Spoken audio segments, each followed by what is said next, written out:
अब हम अलग तरह के कंस्ट्रेंट्स में जाते हैं, इनको हम बोलते हैं सरफेस कंस्ट्रेंट्स।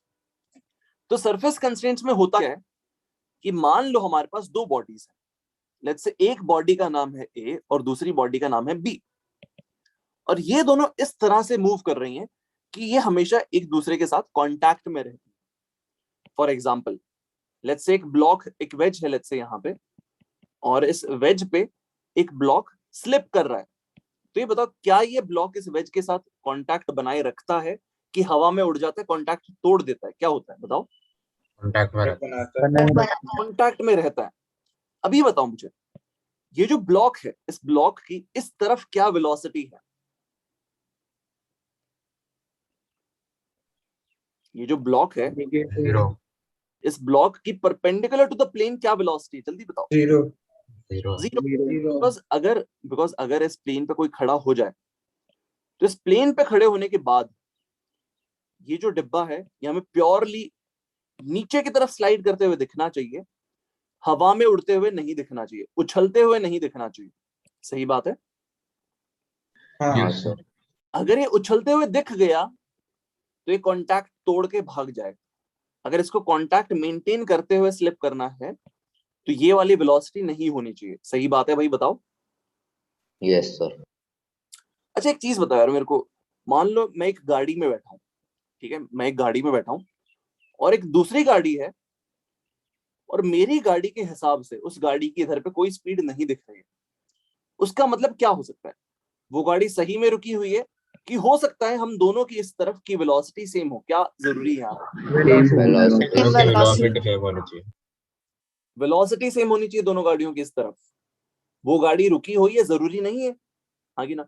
सो यहाँ पर क्योंकि हम इस गाड़ी में बैठ के देख रहे हैं सामने वाली गाड़ी को, तो अगर दोनों गाड़ियां सेम वेलोसिटी से जा रही हो, सेम डायरेक्शन में, तो भी तो रिलेटिव वेलोसिटी जीरो दिखती है। तो यार अगर अगर कोई तुमसे ये बोल रहा है कि इस वेज पे बैठ के ये जो ब्लॉक है इस तरफ जाते हुए नहीं दिख रहा है, ब्लैक लाइन के लॉन्ग जाते हुए नहीं दिख रहा है, तो इसका मतलब क्या हो सकता है? ये ब्लॉक सही में उस तरफ नहीं जा रहा है कि तुम्हारा फ्रेम और ये ब्लॉक हो सकता है दोनों सेम स्पीड से उस तरफ जा रहे हो? क्या चीज ज्यादा सही है? दोनों एक साथ उधर जा रहे दोनों एक साथ सेम स्पीड से कि अलग अलग स्पीड से? हो सेम स्पीड से। सेम स्पीड से।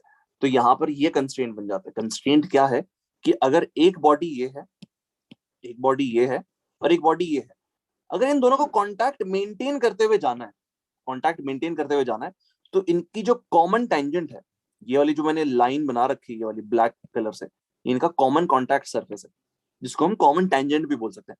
तो कॉमन टेंजेंट के परपेंडिकुलर जो लाइन होती है जिसको हम कॉमन नॉर्मल बोल देते हैं, कॉमन नॉर्मल के अलोंग दोनों की वेलोसिटी सेम होनी चाहिए। क्यों होनी चाहिए सेम? बिकॉज अगर मैं इनमें से किसी एक बॉडी पे खड़े हो जाऊं तो ये वाली बॉडी सिर्फ फिसलते हुए दिखनी चाहिए, उछलते हुए नहीं दिखनी चाहिए। ऐसा नहीं दिखना चाहिए कि इस कांटेक्ट सरफेस के परपेंडिकुलर भाग गई, उड़ गई, कांटेक्ट तोड़ के चली गई, वैसा नहीं दिखना चाहिए। तो इस फ्रेम के हिसाब से बी पे अगर तुम खड़े हो जाओ तो बी पे खड़े होने के बाद ए ब्लॉक की, बी पे खड़े होने के बाद ए ब्लॉक की इस तरफ वेलोसिटी जीरो दिखनी चाहिए, जिसका मीनिंग ये नहीं है कि ये ब्लॉक इस तरफ नहीं जा रहा है। इसका मीनिंग ये है कि भाई दोनों ब्लॉक्स, ये वाला और ये वाला, इस तरफ सेम वेलोसिटी से जा रहे हैं। इसका मीनिंग ये होता है बिकॉज अगर इसकी वेलोसिटी अलग होती और इसकी वेलोसिटी अलग होती, लेट्स से इसकी होती 5 और इसकी होती लेट्स से 6, और फिर तुम इस वेज पे खड़े हो जाते, इस बी ब्लॉक पे खड़े हो जाते, तो तुम्हें ए इस तरफ 1 की स्पीड से जाते हुए दिखता, और अगर ये यहां से इस तरफ जा रहे हैं तो ये कॉन्टैक्ट गायब हो जाता, यहां पर दूर चला जाते इस कॉन्टैक्ट सरफेस से, इसके और इसके बीच में दूरियां बन जाती, फासले बन जाते। समझ रहे हो तुम? बताओ। Yes sir. तो यहाँ पे कंस्ट्रेंट क्या है, कंडीशन क्या है कांटेक्ट मेंटेन करने के लिए कि भाई इस डब्बे की इधर की वेलोसिटी और इस डब्बे की इधर की वेलोसिटी सेम होनी चाहिए। अच्छा ये बताओ, ये वाली वेलोसिटी और ये वाली जो वेलोसिटी है ये सेम होनी जरूरी है कि वो जरूरी नहीं है कांटेक्ट मेंटेन करने के लिए? क्या लगता है तुम लोगों को? जरूरी नहीं है। सही है। फॉर एग्जाम्पल एक वेज है अगर मेरे पास, वेज तो बेचारा चुपचाप रुका रहता है, इसमें तुमने ब्लॉक को अगर रिलीज कर दिया इसके ऊपर तो ब्लॉक मूव करेगा, बट नीचे यहाँ पर जो वेज के पॉइंट्स हैं, are they moving? No, they are not moving. तो ये पॉइंट की वेलोसिटी 0 है, इस पॉइंट की वेलोसिटी v है, और ये दोनों मूव कर रहे हैं, सॉरी ये मूव नहीं कर रहा है, ये मूव कर रहा है, और मोशन इस तरह का कि ये डिब्बा हमेशा कांटेक्ट बना के रखता है, जब जैसे जैसे ये स्लाइड कर रहा है कांटेक्ट बना के रख रहा है। तो कॉमन टेंजेंट, देखो कॉमन कांटेक्ट सरफेस कैसे निकालते हैं, तुम इस डब्बे पे नीचे पेंट लगा दो, पेंट लगा के सामने वाले ऑब्जेक्ट पे रख दो, तुम्हें पेंट का सरफेस कहां बनते हुए दिखेगा, तुम्हें पेंट का सरफेस यहां पर बनते हुए दिखेगा। तो ये जो है this is the common contact surface. इस कॉमन कांटेक्ट सरफेस के अलोंग एक लाइन बनाओगे, इसको कॉमन टेंजेंट बोल देते हैं, इसको हम बोल देते हैं कॉमन नॉर्मल। तो कॉमन टेंजेंट के अलोंग दोनों की वेलोसिटीज अलग अलग हो सकती है, कोई दिक्कत की बात नहीं, स्लाइड कर सकते हैं एक दूसरे के ऊपर, that's not a problem. But common normal के अलोंग अलग अलग वेलोसिटीज नहीं होनी चाहिए, अदरवाइज सेपरेशन जनरेट हो जाएगा दोनों के बीच में, and we do not want them to generate any separation, because हम चाहते हैं ये दोनों ऑब्जेक्ट्स कांटेक्ट मेंटेन करते हुए मूव करें। तो फाइनली सरफेस कंस्ट्रेंट्स जो हम पढ़ते हैं किस चीज के लिए, कि भाई दो सरफेसेस अगर कांटेक्ट में है, दो सरफेसेस, एक ऊपर वाली बॉडी का लोअर सरफेस और एक नीचे वाली बॉडी का अपर सरफेस, ये दोनों सरफेसेस अगर कांटेक्ट में है तो इन दोनों बॉडीज की वेलोसिटीज के बीच में क्या रिलेशनशिप होना चाहिए वो आ गए हमारे पास, कि भाई ये जो कॉमन कांटेक्ट सरफेस है ये वाला, इस कॉमन कांटेक्ट सरफेस के परपेंडिकुलर दोनों की वेलोसिटीज, एक्सेलरेशंस, डिस्प्लेसमेंट्स सब सेम होना चाहिए। Am I being very clear? Sir अगर बी का परपेंडिकुलर वेलोसिटी ज्यादा हुआ तो? किसका? बी का। हाँ देखो, अब यहां पर ऐसा है कि अगर मान लो बी की इधर की वेलोसिटी 10 है और इसकी सिर्फ 6 है, और तुम बी पे खड़े हो गए, तो क्या होगा, ए ब्लॉक इसके अंदर घुसते हुए दिखेगा 4 की स्पीड से, सही बात है? हाँ लेकिन वो, हाँ अब देखो, अब सुनो, अब यहां पर व्हेन यू आर सेइंग कि हमारे पास रिजिड बॉडीज हैं, हम ये अज्यूम करेंगे कि उनकी शेप चेंज नहीं हो रही है। सो बी की शेप चेंज करना अलाउड नहीं है यहाँ पे, we are not allowed to change the shape of body B. तुम अगर ये बोल रहे हो कि भाई बी इस तरफ तेज जा रहा है और ए धीरे जा रहा है, इसका मतलब क्या है, बी जो है ए के अंदर घुस जा रहा है, that's not allowed over here, because उसके लिए क्या होगा, डिफॉर्मेशन चाहिएगी, बी की शेप चेंज होनी पड़ेगी और ए की भी शेप चेंज होनी पड़ेगी, तभी ऐसा हो पाएगा। सही बात है? हाँ सर कि बी ए को पुश करने, सॉरी, बी ए को पुश नहीं करेगा बाद में अगर डिफॉर्म ना हो तो? देखो पुश तो करेगा ही, पुश करते करते भी दोनों के इस तरफ की वेलोसिटी और एक्सेलरेशन सेम हो सकती है, हाँ कि ना? फॉर एग्जांपल एक ब्लॉक ये है, सामने एक और ब्लॉक है, पीछे वाले डब्बे को तुमने धक्का मारा, इस डिब्बे ने आगे वाले को जाके धक्का मारा, दोनों एक साथ आगे जा रहे हैं, तो दोनों की एक्सेलरेशन सेम होनी चाहिए कि अलग अलग होनी चाहिए, बताओ? सेम होनी चाहिए। पीछे वाले ब्लॉक की अगर तुम एक्स्ट्रा एक्सेलरेशन बोल रहे हो कि यार पीछे वाले की ज्यादा है, इसका मतलब क्या है, वो यहाँ से पिचक जाएगा या फिर आगे वाला यहाँ से पिचक जाएगा, कुछ ऐसा होगा। ये पीछे वाला ब्लॉक आगे वाले के अंदर घुस रहा है, we do not allow that in rigid body mechanics, ठीक है?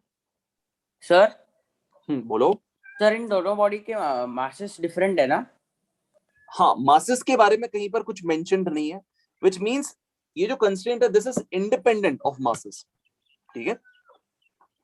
सर पर अगर मासेस डिफरेंट है और अगर हमने इन्हें फ्री फॉल करवाया तो दोनों का कांटेक्ट तो टूट जाएगा ना सर? कैसे टूट जाएगा? हमने पढ़ा है पहले कि अगर मान लो एक बॉडी यहाँ पे है और एक बॉडी यहाँ पे है और इनको फ्री फॉल में छोड़ दिया, तो दोनों की एक्सेलरेशन जी डाउनवर्ड्स होगी, कांटेक्ट जस्ट मेंटेन रहता है। और देखो सुनो, यहाँ पर मैं ये नहीं बोल रहा हूँ कि ये दोनों बॉडीज फ्री फॉल में है, ठीक है? मैं ये नहीं कह रहा हूँ कि ये प्रोजेक्टाइल मोशन में और ये प्रोजेक्टाइल मोशन में, ये मैंने एक जनरल डायग्राम बनाया है। ऐसा हो सकता है कि भाई ये दोनों ऑब्जेक्ट्स ऐसे कहीं वेज पे मूव कर रहे हो, कुछ भी हो सकता है। आई एम जस्ट सेइंग कि ये कैसे भी मूव कर रहे हो फर्क नहीं पड़ता है, अगर इनके बीच में कांटेक्ट मेंटेन रहेगा, अगर इनके बीच में कांटेक्ट मेंटेन रहेगा तो ये कंडीशन सेटिस्फाइड होनी चाहिए। कौन सी कंडीशन? ये वाली कंडीशन, ठीक है? तो तुम्हें चेक करना पड़ेगा, जब भी तुम्हें सवाल दिया जाएगा तुम्हें चेक करना पड़ेगा कि क्या इन दोनों बॉडीज के बीच में कांटेक्ट मेंटेन रहेगा कि नहीं रहेगा। अगर कांटेक्ट मेंटेन रहेगा तो ये कंडीशन जरूरी है। ये जो कंडीशन है, ये जो रिलेशनशिप है, इसी को हम कंस्ट्रेंट रिलेशनशिप बोलते हैं। कौन सा कंस्ट्रेंट है ये सरफेस का कंस्ट्रेंट है, इसको हम बोलते हैं सरफेस कंस्ट्रेंट। समझ में आया सब लोगों को? Yes sir. सर जैसे कि आपने बोला सर कि बी ए परपेंडिकुलर और बी परपेंडिकुलर की मतलब ये वेलोसिटी मतलब सेम रहनी चाहिए परपेंडिकुलर की तरफ, या फिर उसका कांटेक्ट टूट जाएगा अगर चेंज हुई तो? सर तो बिल्कुल। वैसे ही तो पैरेलल के साथ भी होना चाहिए ना सर? अगर ए की वेलोसिटी ज्यादा हुई और बी से ज्यादा, तो उनका कांटेक्ट टूट सकता है ना सर? मतलब नहीं, गैप यहाँ बढ़ पर सकता सुनो सुनो, फिलहाल नहीं टूटेगा ना, फिलहाल नहीं टूटेगा। ए के पास जगह है स्लाइड होने के लिए, हाँ कि ना? है। हाँ यस सर, ये थोड़ी तो सी हम ऑब्वियसली ये अज्यूम कर रहे हैं कि यार बी काफी लंबा है, बी काफी लंबा है और ए का सरफेस भी काफी बड़ा है, कि यार देयर इज सफिशिएंट स्पेस, ये आराम से मूव कर सकते हैं। तो अगर मान लो सफिशिएंट स्पेस होती, तो क्या तुम वीए पैरेलल और वीबी पैरेलल पे कोई कंस्ट्रेंट लगाते कि नहीं लगाते? बताओ। नहीं लगा तो। नहीं लगाते। बट अगर ये वाली वेलोसिटी और ये वाली वेलोसिटी अलग है, तो खटाक से इनके बीच का कांटेक्ट टूट जाएगा डी टाइम के बाद, हाँ कि ना? मुझे लगा कि वो मतलब एक मतलब दूर कांटेक्ट हो जाएगा यार, फिर मतलब नहीं नहीं। yes, अब सर ये लेकिन अगर ये जो भी चीजें मैंने लिखी हैं, सुनो, ये जो भी मैंने चीजें लिखी हुई हैं, ये एक बार रीड करो तुम लोग, इसको नोट डाउन करो, फिर हम कुछ क्वेश्चंस लेते हैं based on this. Okay, sir बोलो। सर लेकिन अगर ए पर अगर हेवी मतलब बहुत ज्यादा अगर फोर्स लगा है तो फिर तो ज्यादा वेलोसिटी से स्लाइड हो जाएगा ना, बी बी से कांटेक्ट टूट सकता है ना फिर पैरेलल में। बिल्कुल टूट सकता है, व्हाई नॉट? देखो, मैं ये बिल्कुल भी नहीं बोल रहा हूं कि दुनिया की सारी बॉडीज एक दूसरे से चिपकी हुई हैं, कांटेक्ट बना के बैठी हुई हैं, मैंने ये बिल्कुल भी नहीं बोला है। मैं सिंपली ये बोल रहा हूं कि अगर तुम्हें मालूम है ए और बी कांटेक्ट मेंटेन करते हुए चलेंगी, तो ये कंडीशन जरूरी है। Am I clear? Sir yes sir. हाँ सर भाई, एक बोलो। डाउट है।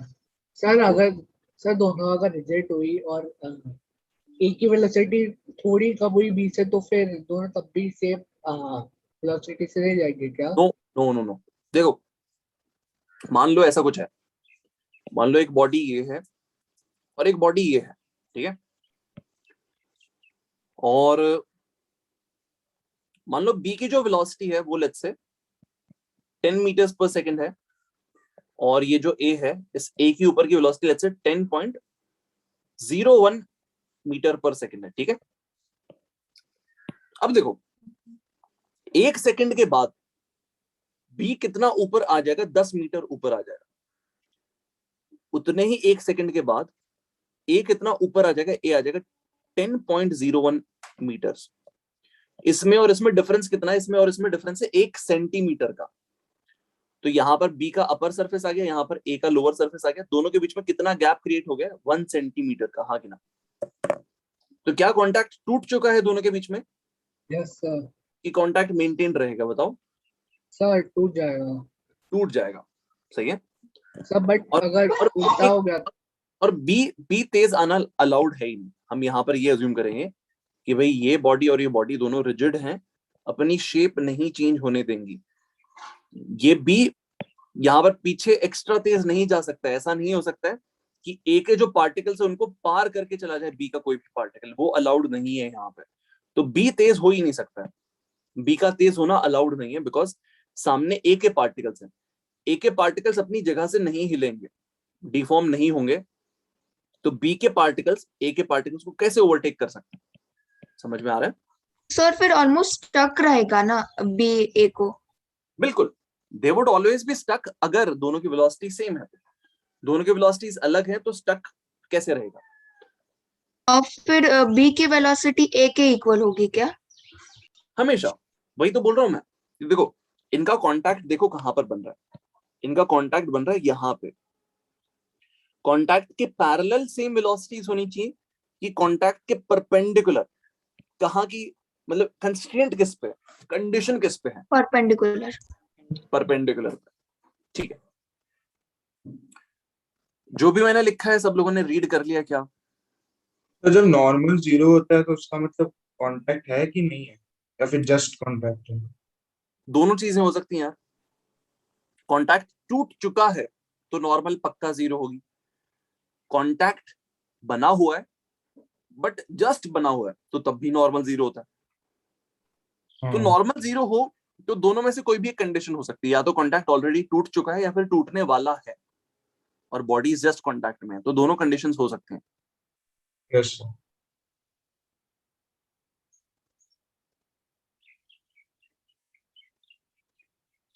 ठीक है भाई, सब लोगों ने पढ़ लिया जो भी मैंने लिखा है, सब लोगों ने कॉपी कर लिया? यस एक सवाल दे दूं बेस्ड ऑन दिस, बताओ। यस हाँ सर। ठीक है, मैं एक सवाल देता हूं, ध्यान से सुनना। तो भाई सवाल कुछ ऐसा है कि हमारे पास लेट्स से 2 ब्लॉक्स हैं। ये रहा एक ब्लॉक, काफी बड़ा ब्लॉक है, और ये रहा एक दूसरा ब्लॉक, छोटा सा ब्लॉक है ये। इन दोनों के नाम रख देते हैं, इसका नाम है ए और इसका नाम है बी। अब जो बी है, बी की वेलोसिटी किस तरफ है मैं वो बना देता हूं। बी की जो वेलोसिटी है वो इस तरफ कहीं पे है, एंड दैट इज 10 मीटर्स पर सेकेंड। और ये जो एंगल है, ये एंगल भी बना देता हूं मैं, this angle is let's say 30 degrees. ठीक है, अभी जो ए ब्लॉक है, इस ए ब्लॉक की वेलोसिटी इधर पे है, एंड वो है v, एंड ये जो एंगल है, ये एंगल लेट्स से 60 डिग्रीज है, दिस एंगल इज 60 डिग्रीज। अब तुम्हें ये बताना कि v की क्या वैल्यू होनी चाहिए ताकि ये दोनों कांटेक्ट मेंटेन करते हुए जा सके। एक दूसरे पे स्लिपिंग अलाउड है, बट कांटेक्ट नहीं टूटना चाहिए, दोनों एक दूसरे से बिछड़ने नहीं चाहिए। Find v। 10√3 10√3 okay, 10/3 10 divide by 3 10 by root sir 10/।10/√3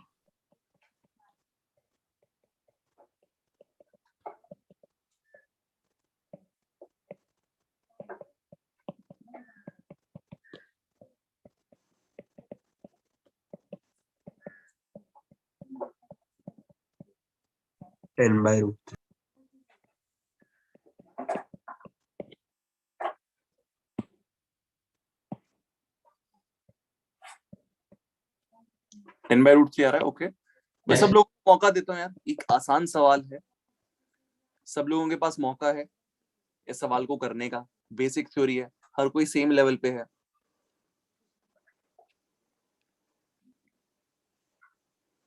करके देखो, कर लिया तो कॉन्फिडेंस आएगा यार। यहां कर सकते हो तो एग्जाम में भी कर सकते हो।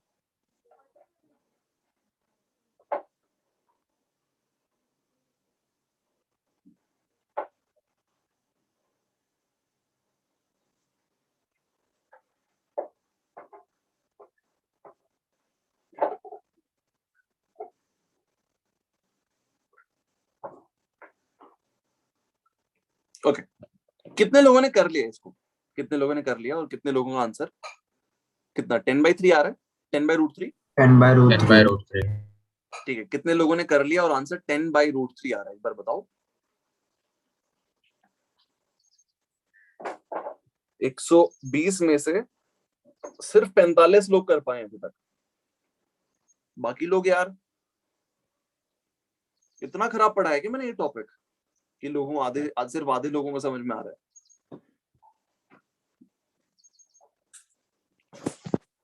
चलो ठीक है यार, कैसे इंप्रूव कर सकता हूँ मैं अपना टीचिंग मेथड यार, तुम मुझे सजेस्ट कर देना। बाकी लोग जो बाकी 60 लोग हैं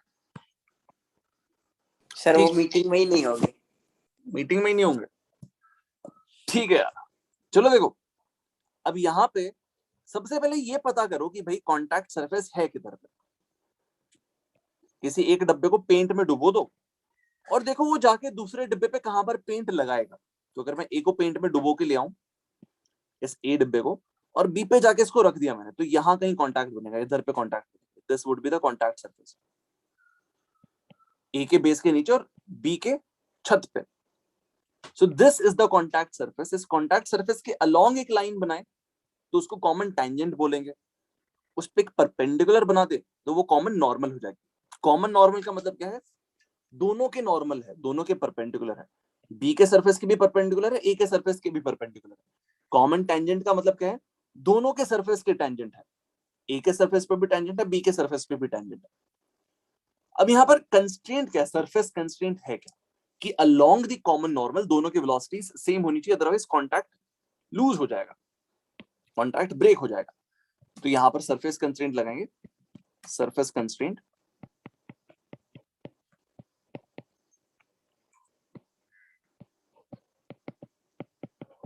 कि भाई velocity of A along common normal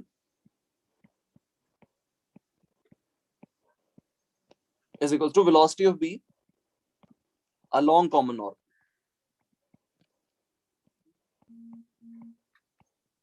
ठीक है, तो इस वेलोसिटी का ऊपर की तरफ जो कंपोनेंट है मतलब कॉमन नॉर्मल के परपेंडिकुलर वो है v sin 60. इस वेलोसिटी का कॉमन नॉर्मल के अलोंग जो कंपोनेंट है वो है 10 sin 30. So v sin 60 is equals to 10 sin 30. अब sin 60 और sin 30 की वैल्यूज हमें मालूम है. sin 60 होता है √3/2, ये है 10 into हाफ. ये नीचे का जो 2 है इसको उड़ा देते हैं तो हमारे पास v की वैल्यू 10/√3 मीटर्स पर सेकंड आ जाएगी. सिंपल क्वेश्चन है, कुछ भी इसमें डिफिकल्ट नहीं है. ठीक है, क्या बोलते हो तुम लोग, बताओ. Yes Yes, sir. Yes sir. ठीक है, देखो यार ये तो लल्लू सवाल था, ये बच्चा था. अब इस बच्चे का पापा लेके आते. लाऊं नेक्स्ट स्लाइड पे. हाँ सर. ये रहा. Try this question now.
Done sir. Done. क्या बात कर रहे हो, क्या आंसर आ रहा है सी. भाई साहब? What's your name?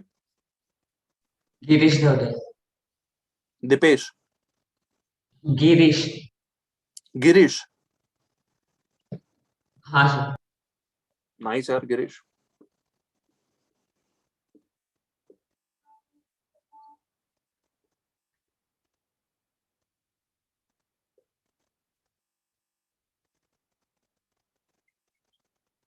एक काम कर भाई गिरीश, हिंट दे दे बाकी लोगों को. हिंट, सिर्फ हिंट.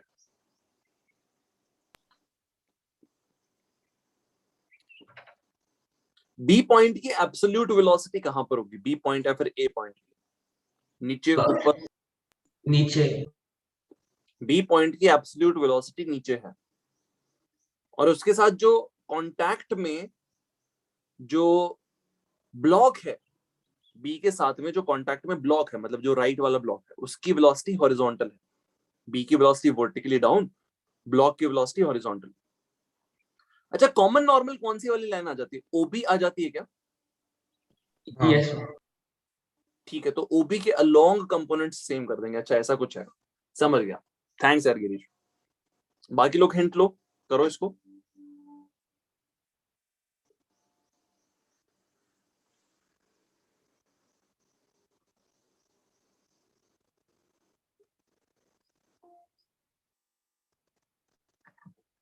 फाइट मारो यार, ये क्वेश्चन अगर तुम लोगों ने खुद से कर लिया ना, काफी ज्यादा तुम्हें कॉन्फिडेंस आएगा।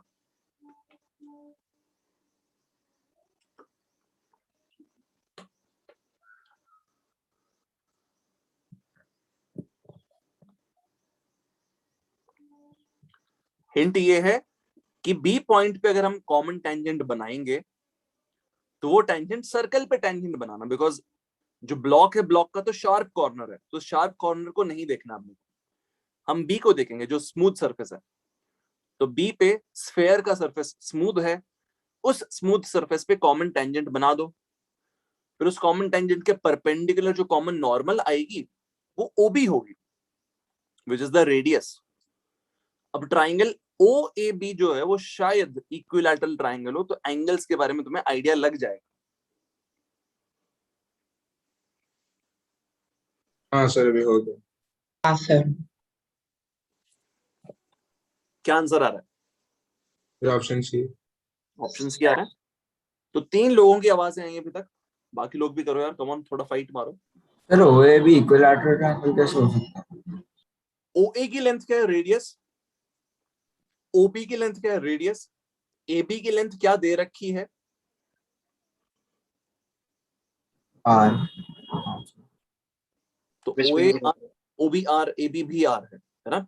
फिलहाल ये इक्विलैटरल ट्रायंगल है, बट जैसे जैसे वो जो दोनों ब्लॉक्स हैं वो साइड में जा रहे होंगे, वैसे वैसे एबी की लेंथ बढ़ जाएगी, तो उसके बाद ये बस आइसोसेलेस रह जाएगा। फिलहाल इक्विलैटरल है, बाद में आइसोसेलेस रह जाएगा, बिकॉज बेस की लेंथ अलग हो जाएगी।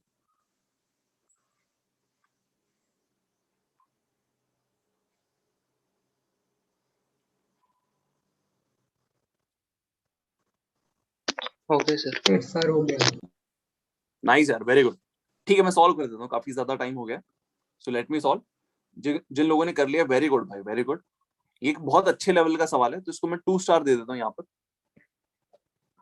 ओके, अब देखो, अब यहाँ पे इसको करना कैसे है वो भी समझा देता हूँ तुम लोगों को। तो सबसे पहले तो तुम स्फेयर बना लो, ये रहा स्फेयर, ठीक है। एंड अब देखो यार, ये स्फेयर प्योरली नीचे आएगा कि साइड में भी जाएगा, उसके बारे में सोचते हैं।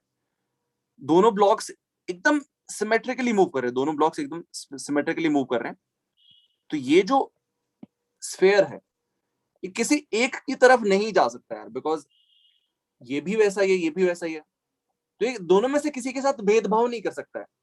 अगर ये राइट में जाएगा तो तुम बोलोगे क्या राइट वाला ज्यादा अच्छा है क्या, अगर ये लेफ्ट में जाएगा तो तुम बोलोगे क्या लेफ्ट वाला ज्यादा अच्छा था क्या, उसकी तरफ क्यों जा रहा है भाई। तो ये बोलेगा चलो ठीक है, तुम फालतू में क्वेश्चन करोगे, मैं ना राइट में जाऊंगा, ना मैं लेफ्ट में जाऊंगा, मैं सिर्फ और सिर्फ नीचे आऊंगा। उसमें तो कोई दिक्कत नहीं है, उसमें तुम क्वेश्चन ही नहीं कर सकते हो, बिकॉज अब मैं एकदम न्यूट्रली नीचे लेके जा रहा हूँ इसको, एकदम सिमेट्रिकली।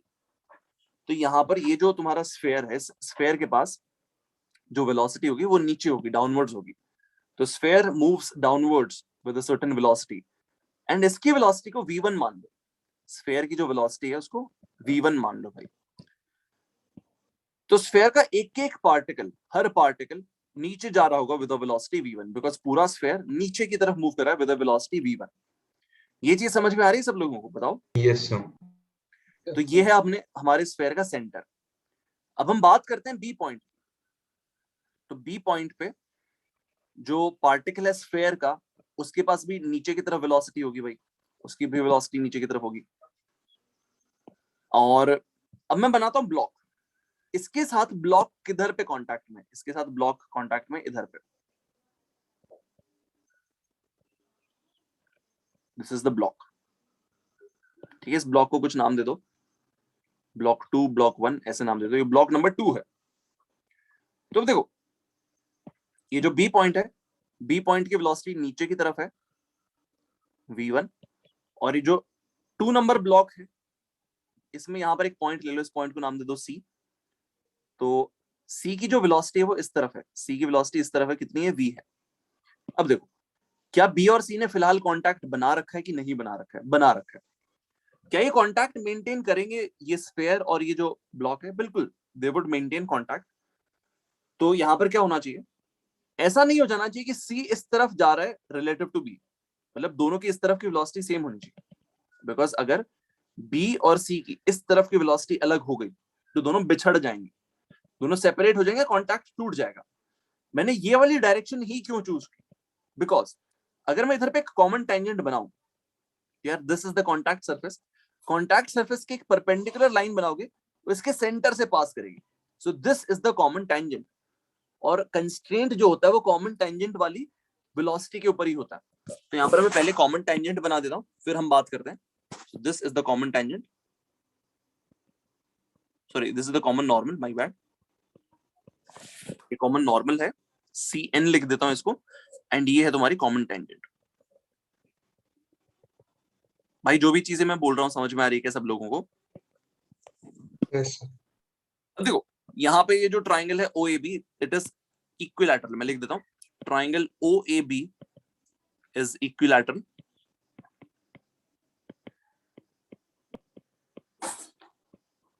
तो अभी बताओ ये वाला एंगल क्या हो जाएगा? ये एंगल 30 डिग्री हो जाएगा, बिकॉज ये जो पूरा एंगल है 60 है, तो आधा एंगल अगर देखें तो वो 30 हो जाएगा। तो दिस एंगल इज 30 डिग्री। सही बात है क्या? जल्दी बताओ। हाँ सर। Yes sir. ये एंगल अगर 30 है तो ये वाला एंगल 30 हो गया, तो यहाँ पर ये एंगल हमारे पास आ गया 30 डिग्री, तो ये वाला एंगल हो जाएगा 60 डिग्री। सो हमें कौन से वाले वेलोसिटी के कंपोनेंट्स कंपेयर करने? कॉमन टेंजेंट के अलोंग कि कॉमन नॉर्मल के along? Common normal. Common normal के अलोंग। सो सरफेस कंस्ट्रेंट क्या है? सरफेस कंस्ट्रेंट ये है कि भैया जो हमारे पॉइंट्स हैं बी और सी, इन दोनों पॉइंट्स की कॉमन नॉर्मल के अलोंग जो वेलोसिटी है वो सेम होनी चाहिए। कॉमन नॉर्मल के अलोंग इनकी जो भी वेलोसिटी है वो सेम होनी चाहिए। ठीक है, हमें इनकी एब्सोल्यूट वेलोसिटी पता है, हमें बी पॉइंट की एब्सोल्यूट वेलोसिटी पता है, नीचे की तरफ है। कॉमन नॉर्मल के साथ ये 30 डिग्री एंगल बना रहा है, तो कॉमन नॉर्मल के अलोंग इसका cos 30 डिग्री वाला कंपोनेंट होगा। तो यहां पर आ जाएगा V1 cos 30 degree, and that is equal to C point की जो एब्सोल्यूट वेलोसिटी है, सी पॉइंट की एब्सोल्यूट वेलोसिटी राइट की तरफ है, V है। ये कॉमन नॉर्मल के साथ 60 डिग्री एंगल बना रहा है, तो कॉमन नॉर्मल के अलोंग इसका cos 60 डिग्री वाला कंपोनेंट होगा। सो यहां पर V cos 60 डिग्री आ जाएगा कि भाई हमने B का कॉमन नॉर्मल के अलोंग कंपोनेंट निकाला वेलोसिटी का, और C का भी वेलोसिटी का कॉमन नॉर्मल के अलोंग कंपोनेंट निकाला, और दोनों को इक्वेट कर दिया मैंने। तो यहां पर अब देखो cos 60 डिग्री जो होता है उसको sin 30 लिख सकते हो, sin 30 by cos 30, tan 30 हो जाएगा जो कि 1/√3 होता है। सो V1 is equals to V by √3 आ रहा है यार मेरा। तो सर मुझे भी वही आया था। V1 is equals to V by √3 आ रहा है। सो this is the final answer. So answer है B। दूसरा ब्लॉक भी है ना, तो ट्वाइस हो जाएगा ना? नहीं, सुनो, यहां पर अगर कांटेक्ट मेंटेन होगा, यहां पर अपने आप मेंटेन हो जाएगा। ठीक है, यहां पर अगर तुम कांटेक्ट मेंटेन करवाने की कोशिश करोगे, सेम कंडीशन यहां पर ऑटोमेटिकली सेटिस्फाई हो जाएगी। समझ रहे हो?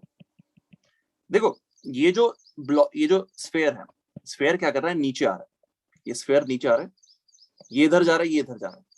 तो अगर यहां पर कांटेक्ट मेंटेन होने वाली कंडीशन सेटिस्फाई होगी, तो यहां पर क्यों अलग होगा कुछ? तुम चेक कर लेना चाहे। यहां पर क्या होगा? इधर पे ये आएगा कि भाई बी नीचे आ रहा है विद वेलोसिटी V1, और ये जो दूसरा ऑब्जेक्ट है ये इधर जा रहा है with velocity V। Common normal के अलोंग दोनों की वेलोसिटी सेम होनी चाहिए। ये एंगल है 30 डिग्री, ये एंगल है 60 डिग्री। तो यहां पर भी सेम कंडीशन आ जाती है कि V1 cos 30 equals to V cos 60। Same condition आ जाती है, हाँ कि ना? सो इसका आंसर असल में यार B है, C नहीं है इसका आंसर।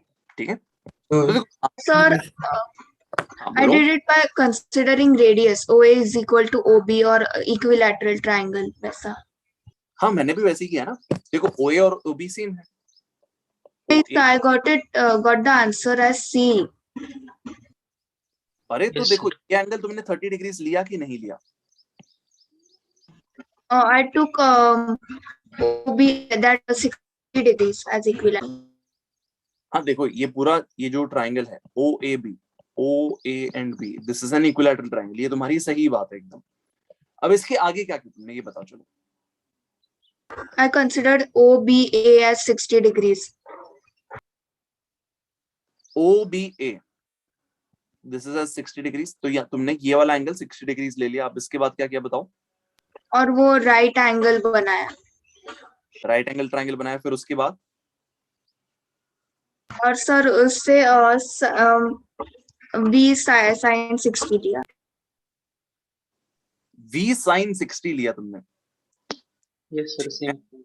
सो तुमने मतलब V sin 60 की बात कर रहे हो कि V1 sin 60 की बात कर रहे हो, किसकी बात कर रहे हो? सर V sin 60 लिया था हाँ, डायरेक्टली। देखो सुनो मेरी बात सुनो, ये जो V sin 60 है, V sin 60 इस पार्टिकल की वेलोसिटी का कौन सा कंपोनेंट है? कॉमन टेंजेंट के अलोंग कि कॉमन नॉर्मल के अलोंग, कौन सा कंपोनेंट है? कॉमन टेंजेंट वाले से हमें कोई मतलब है कि हमें कॉमन नॉर्मल वाले से मतलब है? Common normal. तो यहाँ पर अगर हम V sin 60 लेंगे तो उसका कोई फायदा ही नहीं है। कॉमन टेंजेंट के अलोंग अलग अलग वेलोसिटीज होंगी तो स्लिपिंग होगी। स्लिपिंग तो अलाउड है, बस कांटेक्ट मेंटेन रहना चाहिए, हाँ कि ना? Yes sir. सर V1 60 आ रहा था। सॉरी, V1 sin 60 आ रहा था ऐसे ऐसे करके। हाँ V1 का sin 60 ले सकते हो बिल्कुल। V1 का cos 30 लो या फिर sin 60 लो, बात एक ही। ये एंगल 60 डिग्रीज है तो V1 का cos 60 होगा, V1 का sin 60 होगा। यहाँ पर इस cos 30 को sin 60 लिख दे तो कोई दिक्कत नहीं अपने को। सर अगर AB R हो गया तो फिर OAB तो एक स्ट्रेट लाइन हो गया। क्या क्या? If AB is equal to R, फिर OAB will become a straight line ना, तो हाँ सर मुझे भी वही डाउट है। मेरी बात सुनो, AB की लेंथ R है, किसने ये नहीं बोला कि AB इज द रेडियस, किसने ये नहीं बोला है। वो बस ये बोल रहे हैं कि AB की लेंथ R के बराबर है। सर बट AB का लेंथ तो R तब भी होएगा जब वो डायमीटर पे जाएगा, वरना पॉसिबल ही नहीं होगा। क्यों पॉसिबल नहीं है मुझे बताओ। मान लो ये मेरा सर्कल है, ये सर्कल का रेडियस है, दिस इज R। क्या मैं यहाँ पर एक R लेंथ की लाइन बना सकता हूँ कॉर्ड की? नहीं बना सकता हूँ, कि इम्पॉसिबल टास्क है, बताओ। नहीं सर पॉसिबल है। पॉसिबल है। डायमीटर से बड़ी कॉर्ड नहीं बना सकते हो तुम, बट रेडियस के बराबर कॉर्ड तो बना ही सकते हो। अच्छा हाँ सॉरी सर, हाँ सर गॉट इट। ठीक है भाई, एक काम करो, मुझे हाथ उठा के बताओ कि ये सवाल कितने लोगों को समझ में आ गया। How many of you understood this question?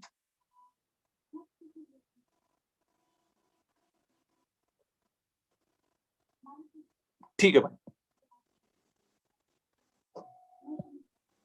Sir हाँ भाई तो सर मुझे कॉमन टेंजेंट और कॉमन नॉर्मल थोड़ा मतलब कंफ्यूज है, वो पार्ट एक बार बता सकते हो? हाँ देखो यार, तुम ऐसा सोचो कि यार लेट्स से ये एक रॉड है, और ये जो रॉड है ये लेट्स से एक दीवार के साथ कांटेक्ट में है, ठीक है। अब यहां पर मैंने क्या समझाया था तुम लोगों को? क्या ये कॉमन टेंजेंट होगी, ऐसा कुछ समझाया था मैंने, याद है? यस। मैंने तुम लोगों को बताया था कि अगर हम माइक्रोस्कोप लेके देखें तो क्या होगा, ये जो शार्प कॉर्नर दिख रहा है रॉड का वो असलियत में थोड़ा सा कर्व्ड होगा, थोड़ा सा कुछ तो ऐसे होगा। मैंने ऐसा कुछ बताया था तुम लोगों को, याद है? Yes sir. अब देखो, अब जब ये जो रॉड है ये इस दीवार के साथ कांटेक्ट में आएगी तो ये इनका कांटेक्ट सरफेस होगा, ये जो मैंने बनाया है लाल रंग से, सही है? Yes sir. अब ये जो कांटेक्ट सरफेस है इसी को एक्सटेंड कर दो तो ये तुम्हारे पास कॉमन टेंजेंट आ गई। अब इस कांटेक्ट सरफेस के परपेंडिकुलर जो लाइन बनाओगे वो दोनों के सरफेसेस के परपेंडिकुलर है। रॉड का जो सरफेस है उसके भी परपेंडिकुलर है, दीवार के भी परपेंडिकुलर है। सही बात है क्या? यस। तो अब सेम चीज तुम्हें यहां पर करनी। ये हमारा स्फेयर है और ये हमारा ब्लॉक है। वैसे तो देखो यहां पर शार्प कॉर्नर दिखा रखा है ब्लॉक का, बट अगर हम माइक्रोस्कोप लेके देखें तो वो शार्प कॉर्नर भी थोड़ा सा कर्व्ड होगा। अब देखो, ये ऑब्जेक्ट और ये ऑब्जेक्ट जब कांटेक्ट में आएंगे तो यहां पर थोड़ा सा कांटेक्ट बनेगा। लाल रंग से मैंने दिखाने की कोशिश की, ये दिख रहा है तुम्हें? Yes sir. अब उसी लाइन को अगर मैं एक्सटेंड कर दूं तो इस लाइन को हम क्या बोलेंगे? क्या ये लाइन जो मैंने लाल रंग से बनाई है, क्या ये दोनों के सरफेसेस के टेंजेंट है कि दोनों के सरफेसेस के परपेंडिकुलर है? बताओ। टेंजेंट। टेंजेंट है। अब इस टेंजेंट के ही परपेंडिकुलर एक लाइन बना देता हूं। ये लाइन दोनों के सरफेसेस के परपेंडिकुलर हो जाएगी क्योंकि ये कॉमन टेंजेंट के परपेंडिकुलर है। आगे ना देखो, मैं एक काम करता हूं, मैं जूम करके दिखाता हूं तुम्हें। आप इसको जूम करके देखो तो इधर पे ये जो सरफेस है, कौन सा वाला सरफेस? ये वाला सरफेस। इस सरफेस पे देखो, ये यहां पर परपेंडिकुलर होगी। ये जो लाइन है, ये लाइन इधर पे परपेंडिकुलर होगी ऑलमोस्ट इधर पे, ठीक है? ऑलमोस्ट क्या, एग्जैक्टली पर इमेजिन कर पा रहे हो? तो मैंने पहले तो कॉमन टेंजेंट निकाला। तो कॉमन टेंजेंट के लिए किसी भी एक पॉइंट को कंसिडर कर, किसी भी एक बॉडी को कंसिडर कर सकते हो। क्या देखो, कॉमन टेंजेंट मतलब दोनों पे टेंजेंट। अब यहाँ पर ये जो सर्कल है, इस सर्कल पे टेंजेंट बनाना आता है क्या हमें? इस सर्कल पे टेंजेंट बनाना बहुत डिफिकल्ट होता है, बताओ। नहीं सर। तो यहाँ पर सर्कल पे टेंजेंट बना दिया। अब सर्कल पे जो टेंजेंट होती है, क्या वो टेंजेंट रेडियस के परपेंडिकुलर होती है कि नहीं होती है? बताओ। होती है। होती है। तो जैसे मैं इस टेंजेंट के परपेंडिकुलर एक लाइन बनाऊंगा, मेरे पास अरे यार रेडियस ही आ जाएगा, वो सेंटर से पास करेगी वो लाइन। हाँ कि सही बात है? यस। तो ये वाली जो लाइन है, ये जो रेडियली आउटवर्ड्स आ रही है, ये हमारी कॉमन नॉर्मल हो जाएगी। कॉमन नॉर्मल का मतलब क्या है? ये एक ऐसी लाइन है जो इस सरफेस के भी परपेंडिकुलर है और इस सरफेस के भी परपेंडिकुलर है। दोनों के परपेंडिकुलर है, यहां पर भी परपेंडिकुलर और यहां पर भी perpendicular. Common normal, common perpendicular, दोनों सरफेसेस को परपेंडिकुलर कट कर रही है लाइन। ठीक है, अब क्लियर हो गया तुम्हारा doubt? Yes sir, thank you sir. हाँ भाई बोलो। सर ये नॉर्मल जो लाइन आपने बनाई है, ये दोनों वेलोसिटीज का कॉमन कंपोनेंट है ना? नहीं, देखो, कॉमन नॉर्मल तो बस एक लाइन है, ये एक इमेजिनरी लाइन है, ठीक है? अब हम क्या कर रहे हैं, हम बोल रहे हैं कि इस लाइन के अलोंग दोनों बॉडीज की वेलोसिटीज सेम होनी चाहिए ताकि इन दोनों का कांटेक्ट मेंटेन रहे, दोनों के बीच में एक गैप क्रिएट ना हो जाए। समझ में आया? Yes sir. कॉमन नॉर्मल सिर्फ और सिर्फ एक इमेजिनरी लाइन है। कांटेक्ट बनाने के लिए दोनों बॉडीज की वेलोसिटी का कॉमन नॉर्मल वाली लाइन के अलोंग कंपोनेंट निकालो और उसको सेम कर दो। That's it. सर मुझे एक कंसेप्चुअल डाउट है सर। बोलो। सर मतलब अभी हमने ये जो सरफेस जो हमने ये देखा, तो मुझे लगा कि सर मतलब दो सरफेसेस मतलब दो बॉक्स रहने चाहिए, ऐसा जरूरी नहीं ना सर? मतलब कि हर बार दो बॉक्स ही, मतलब ऐसे दो कॉलम ही मतलब बॉक्स टाइप ये रेक्टेंगुलर रहने चाहिए या फिर? यहाँ पर दो बॉक्स इसलिए दिए हैं ताकि तुम लोग ये समझ पाओ कि ये जो स्फीयर है प्योरली नीचे आएगा, ठीक है? दो डिब्बे सेम वेलोसिटी से जाने वाले इसलिए दिए अपने को ताकि हम ये समझ पाए कि इसकी वेलोसिटी नीचे की तरफ। That was the only purpose of giving two blocks. समझ रहे हो? वरना हमें वेलोसिटी तो बस स्फीयर और वो कॉलम की ढूंढनी थी। बिल्कुल, तुम या तो यहाँ पर कंपेयर कर लो या फिर यहाँ कंपेयर कर लो, दोनों में से किसी भी एक जगह पे कर लो, काम बन जाएगा तुम्हारा, बिकॉज दोनों ब्लॉक्स एकदम आइडेंटिकली मूव कर रहे हैं। Yes sir, thank you sir. ठीक है, ओके। सर हाँ बोलो। सर क्वेश्चन में कहाँ पे मेंशन किया है कि वो कांटेक्ट में रहना चाहिए? अरे देखो, हम क्या कर रहे हैं, हम किसको मूव कर रहे हैं? हम स्फीयर को मूव कर रहे हैं कि हम दोनों ब्लॉक्स को मूव कर रहे हैं? बताओ। ब्लॉक्स। तो जब हम दोनों ब्लॉक्स को धीरे धीरे दूर करेंगे तो वैसे धीरे धीरे वो जो स्फीयर है नीचे आते जाएगा। हाँ कि ना? क्या बोलते हो? हाँ सर। तो यहाँ पर तुम्हें ये अज्यूम करना है कि 1 और 2 को बहुत ही ज्यादा स्पीड से मूव नहीं किया कि एकदम से हटा दिया और वहां पर स्फीयर नीचे गिर जाएगा। हाँ वही डाउट था। हमें ये अज्यूम करना है यहाँ पर कि 1 और 2 को हम प्यार से मूव कर रहे हैं, एक दूसरे से दूर कर रहे हैं, जिसकी वजह से वो जो स्फीयर है वो प्यार से नीचे आएगा। और ये जो ए है वो 1 के साथ कांटेक्ट बनाएगा, बी जो है वो 2 के साथ कांटेक्ट बनाएगा। ये ए और बी जो पॉइंट्स हैं, ये पॉइंट ऑब्वियसली फिक्स्ड नहीं होंगे। ये स्फीयर के कोई फिक्स्ड पॉइंट्स नहीं है, पॉइंट्स धीरे धीरे ऊपर मूव करेंगे स्फीयर पे, स्फीयर के हिसाब से देखें अगर हम। सही है? हाँ ठीक है। अब सुनो, मैं काम करता हूँ, अगले सवाल पे चलता हूँ। इस सवाल पे हमने काफी टाइम स्पेंड करते हैं। This was a good question, basic इससे तुम्हारे क्लियर होने चाहिए। एंड इनफैक्ट आगे मैं एक टॉपिक और पढ़ाने वाला हूँ, उसमें हेल्प हो जाएगी इससे। अब नेक्स्ट हम बात करते हैं ब्लॉक ऑन अ वेज की। ठीक है, फिर यहां पर मान लो ये वाला सवाल है, मान लो ये वाला सवाल है। अब इस सवाल को तुम लोग एक काम करो, खुद से ट्राई करने की कोशिश करो एंड फिर हम बात करेंगे। इसमें एक काम करो, तुम लोग सिर्फ और सिर्फ A1 और A2 में रिलेशनशिप निकालने की कोशिश करो और वो रिलेशनशिप मुझे बता दो कि A1 और A2 में क्या रिलेशनशिप है। वो रिलेशनशिप बताओ, उसके बाद में तुम्हें सवाल सॉल्व करके बताऊंगा। तुम सवाल भी रीड करो, क्वेश्चन भी रीड करो, बट तुम्हें फिलहाल पूरा क्वेश्चन सॉल्व नहीं कर रहा है। फिलहाल तुम्हें बस A1 और A2 के बीच में कंस्ट्रेंट निकाल के बताना है मुझे।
Sir A1 equal to A2 cos alpha.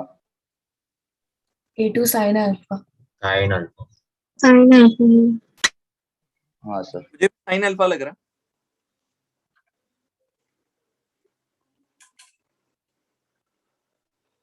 हाँ सर, साइन अल्फा।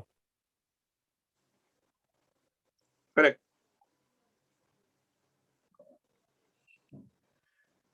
अब जिन्होंने भी कंस्ट्रेंट की इक्वेशन निकाल दी, वो लोग सवाल सॉल्व करने की कोशिश करो।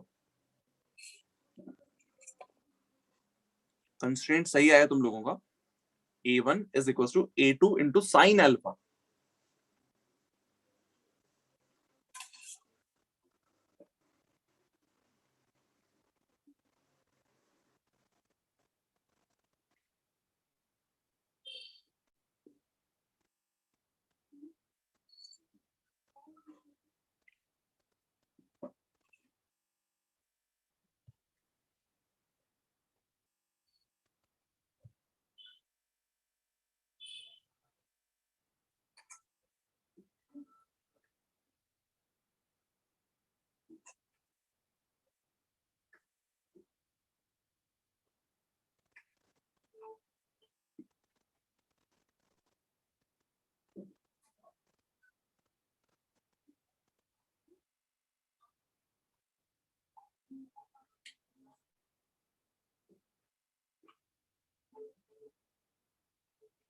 सर इस क्वेश्चन में सिर्फ एक्सेलरेशन ही फाइंड करना है।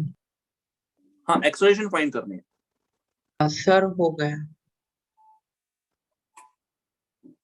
क्या आंसर आ रहा है? सर वो A1 is equal to A2 sine alpha. नहीं यार, देखो, तुमने A1 और A2 में रिलेशनशिप निकाला है। क्या तुमने A1 की वैल्यू निकाल दी? नहीं। क्या तुमने A2 की वैल्यू निकाल दी? नहीं। तुमने जो कंस्ट्रेंट इक्वेशन निकाली एकदम परफेक्ट निकाली। अब इसके आगे बढ़ो, A1 और A2 की वैल्यूज निकाल के बताओ।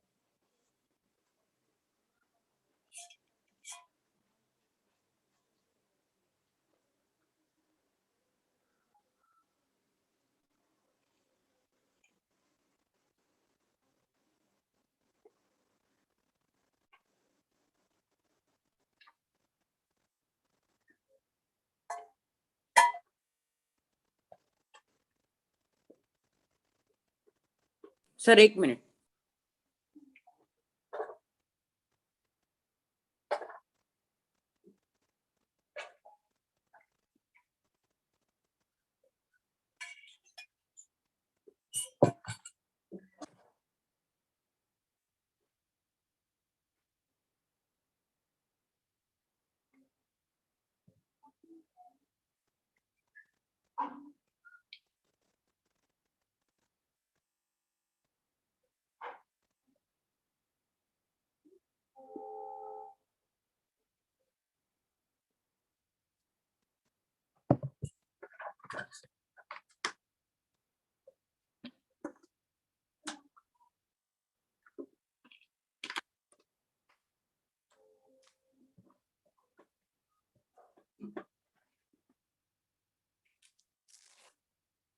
Done sir. क्या रहा है A1 का आंसर, क्या रहा है?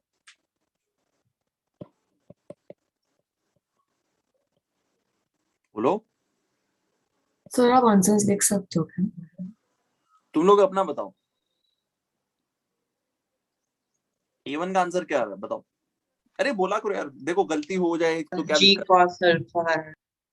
जी cos alpha into something upon something, ऐसा कुछ है क्या? नो सर वो नहीं। ये मुझे गलत लग रहा है। किसी और का कुछ और आंसर आएगा A1 का? mg cos alpha sin alpha upon n plus capital N. Okay, any other answer? ठीक है, देखो मैं सॉल्व कर रहा हूं, ध्यान से सुनना। ये जो क्वेश्चन है ये 3 स्टार क्वेश्चन है। ओके, तो यहां पे तुमसे क्या बोल दिया गया है? तुमसे बोला है कि भाई ये स्मूथ वॉल है, ये जो वॉल्स हैं ये स्मूथ हैं, और ये जो रॉड है ये रॉड बस इसमें इसके अलोंग मूव कर सकती है, ऐसे ऊपर नीचे मूव नहीं कर सकती है। ये जो वेज है ये वेज भी स्मूथ है, मतलब यहां पर भी स्मूथ है, यहां पर भी स्मूथ है, और ये बस इधर पे स्लाइड कर सकता है। ये एंगल अल्फा दे दिया है, वेज की मास कैपिटल एम दे दी है, इस रॉड की मास स्मॉल एम दे दी है। ये सवाल है अपना। क्वेश्चन क्लियर है क्या भाई सब लोगों को? पहले तो ये बताओ, तुमसे पूछा क्या इसके बाद? तुमसे ये पूछा है कि भाई तुम इन दोनों ब्लॉक्स की, मतलब वेज की और उस रॉड की, इन दोनों की एक्सेलरेशंस निकाल के बताओ। A1 और A2 की वैल्यूज निकाल के बतानी है। तो अब देखो यहां पर तुम्हें एक चीज समझ में आनी चाहिए कि भाई न्यूटन के लॉज के हिसाब से जाएंगे, न्यूटन के लॉज के हिसाब से जाएंगे तो एक इक्वेशन इसके लिए आएगी, एक इक्वेशन इसके लिए आएगी, सिर्फ 2 इक्वेशंस आएंगी। और तुम्हें पता है कि यार शायद वो 2 इक्वेशन से काम ना बन पाए, शायद हो सकता है एक वेरिएबल एक्स्ट्रा हो यहाँ पे, तो हमें एक और इक्वेशन चाहिएगी, और वो इक्वेशन होगी कंस्ट्रेंट इक्वेशन। यहां पर किस तरह का कंस्ट्रेंट है? स्ट्रिंग कंस्ट्रेंट इस्तेमाल करोगे कि यहां पर सरफेस कंस्ट्रेंट इस्तेमाल करोगे? कौन सा इस्तेमाल करोगे? सरफेस कंस्ट्रेंट, बिकॉज इस रॉड का ये नीचे वाला सरफेस और इस वेज का ये ऊपर वाला सरफेस एक दूसरे के साथ कांटेक्ट में रहते हैं, ये कांटेक्ट कभी टूटता नहीं है। क्या ये सरफेसेस चिपके हुए हैं कि एक दूसरे पे स्लाइड कर सकते हैं? स्लाइडिंग अलाउड है कि नहीं अलाउड है बताओ? अलाउड नहीं है, not allowed. Sliding is allowed, एक दूसरे पे स्लाइड कर सकते हैं, बस कांटेक्ट होना चाहिए, एक दूसरे से दूर नहीं होने चाहिए। फॉर एग्जाम्पल अगर हमारे पास एक वेज है और इस वेज पे मैं एक ब्लॉक को रख दूं और इसको स्लाइड होने के लिए छोड़ दूं, तो क्या ये हवा में उछल जाता है कि बस ये प्यार से स्लाइड करता है? बताओ, स्लाइड करता है, प्यार से बस स्लाइड करता है। तो यहाँ पे कांटेक्ट ताकि ना टूटे उसके लिए स्लाइडिंग अलाउड होनी चाहिए कि नहीं होनी चाहिए, कि कुछ फर्क नहीं पड़ता स्लाइडिंग से? बताओ, फर्क नहीं पड़ता, कुछ फर्क नहीं पड़ता है। अब यहाँ पर भी मैं तुम्हें प्रूव करके दिखाता हूँ कि स्लाइडिंग हो रही है। अभी देखो, अभी ये रॉड का ग्रीन वाला पॉइंट, या फिर एक काम करो, रॉड का रेड वाला पॉइंट इस वेज के रेड वाले पॉइंट के साथ कांटेक्ट में फिलहाल थोड़ी देर के बाद ये जो अपना वेज है, ये वेज कहां पहुंच चुका होगा? ये वेज यहां कहीं पहुंच चुका होगा। सही बात है क्या बताओ? जल्दी। और उस समय रॉड यहां पर ऐसे एक्सटेंड हो जाएगी, मतलब रॉड जो है, रॉड उठ के यहां ऐसे कुछ तो आ चुकी होगी, rod would be something like this. तो अब देखो, तुम्हें क्या लगता है ये जो पहले रेड पॉइंट बनाया था मैंने वो ऊपर था, ये जो ग्रीन पॉइंट बना रहा हूं मैं ये ऊपर था, कौन सा ज्यादा दूर है इस कॉर्नर से? Red point. रेड पॉइंट ज्यादा दूर है कॉर्नर से। सबको इमेजिन हो रहा है? तो यहां पर देखो, ये जो रॉड थी रॉड पहले इस पॉइंट के साथ कांटेक्ट बना रही है, थोड़ी देर के बाद नीचे वाले पॉइंट्स के साथ कांटेक्ट बनाएगी, धीरे धीरे करते करते वो इस कॉर्नर तक पहुंच जाएगी।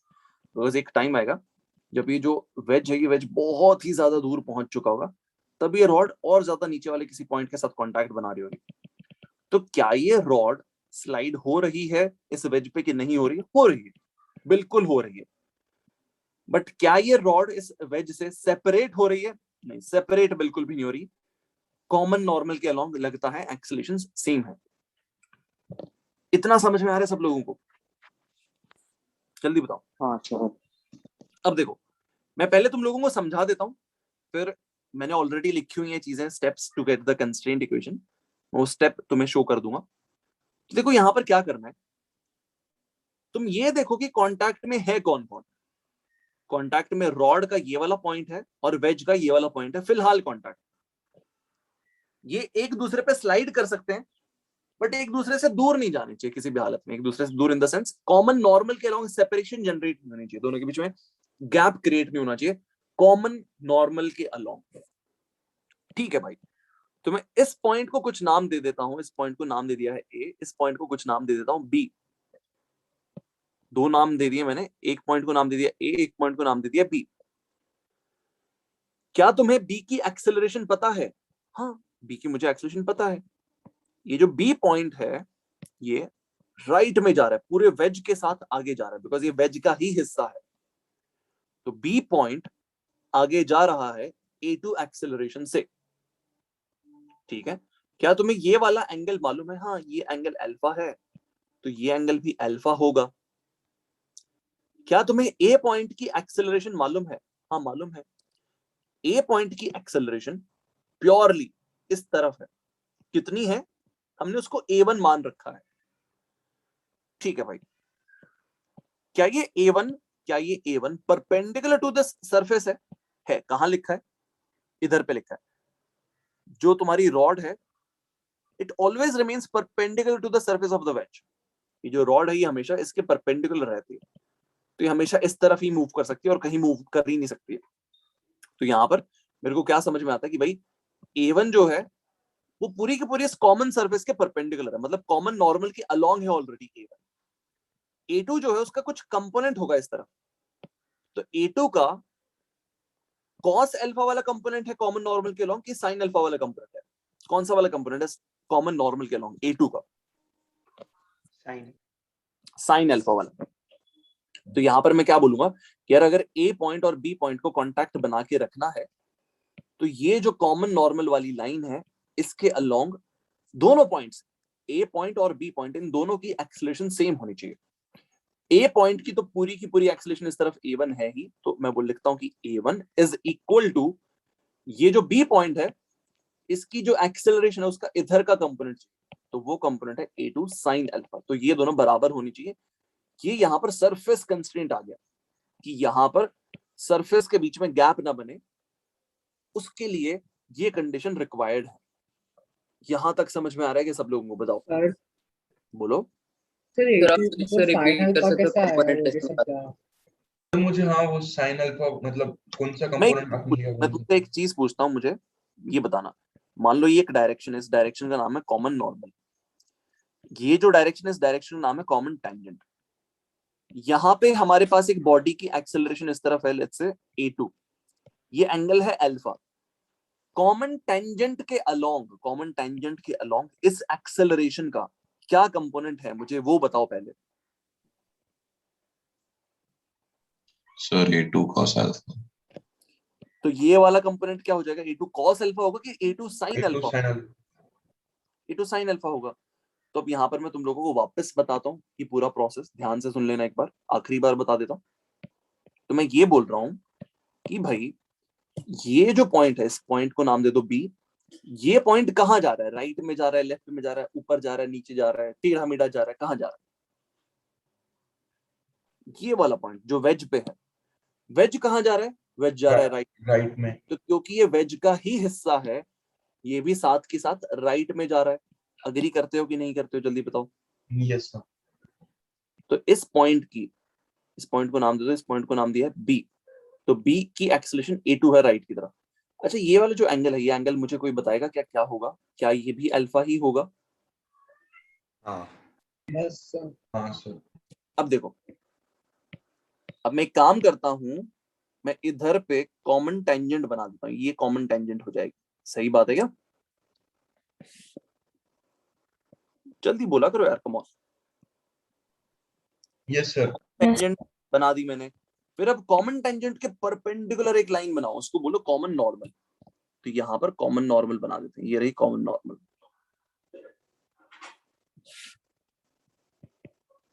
अब देखो, अब मैं एक पॉइंट लेता हूं रॉड पे। रॉड पे एक पॉइंट लिया, इस पॉइंट का नाम है ए। जो ए पॉइंट है उसकी एक्सेलेरेशन क्या प्योरली कॉमन नॉर्मल के अलोंग है, कि प्योरली कॉमन टेंजेंट के अलोंग है, कि थोड़ा कॉमन टेंजेंट थोड़ा कॉमन नॉर्मल? कैसी है ए पॉइंट की एक्सेलरेशन? कैसी है? रॉड की एक्सेलरेशन कहां पर है? रॉड की जो एक्सेलरेशन है वो प्योरली कॉमन नॉर्मल के अलोंग है। ठीक है, ये रहा, ये उसकी एक्सेलरेशन एंड इसकी वैल्यू है a1 let's say.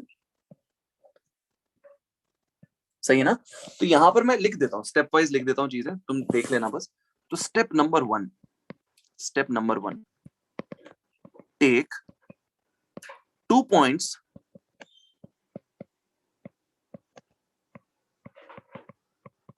which are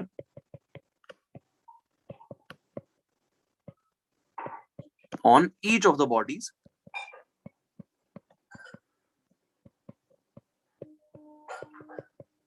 and they are currently in contact, and they are currently in contact। तो हमने जो पॉइंट्स लिए हैं वो पॉइंट है ए एंड बी। हमने 2 पॉइंट्स लिए हैं, एक पॉइंट ले लिया हमने ए पॉइंट है रॉड पे, दूसरा पॉइंट हमने लिया बी पॉइंट है वेज पे। ये दोनों पॉइंट्स फिलहाल कांटेक्ट में हैं। देखो वैसे तो मैंने थोड़ा अंदर बना दिया ये पॉइंट, टू बी ऑनेस्ट एकदम सरफेस पे बनाना चाहिए था, बट मैं अगर एकदम ही इसको सरफेस पे बना देता तो मैं इतना अच्छे से समझा नहीं पाता, ड्राइंग अच्छे से नहीं बना पाता। ये पहला स्टेप होता है, 2 पॉइंट्स ढूंढा करो। इससे अगला स्टेप क्या है? इससे अगला स्टेप ये है कि भाई जहां पर कांटेक्ट है वहां पर कॉमन टेंजेंट बनाओ, फिर वहां पर कॉमन नॉर्मल बनाओ। ये तुम्हारा स्टेप नंबर 2 है। Draw common tangent and common normal at the contact surface।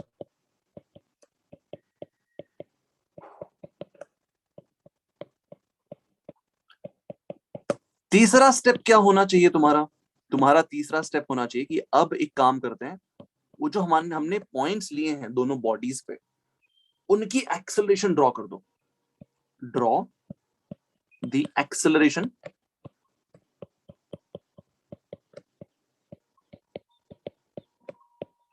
of points A and B properly।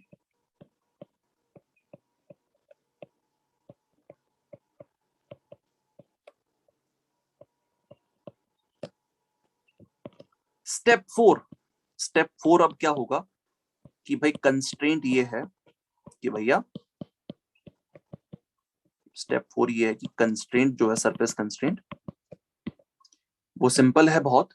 वो ये बोलता है कि जो 2 पॉइंट्स कांटेक्ट में हैं उन दोनों की वेलोसिटी, डिस्प्लेसमेंट और एक्सेलरेशन कॉमन नॉर्मल के अलोंग सेम होनी चाहिए।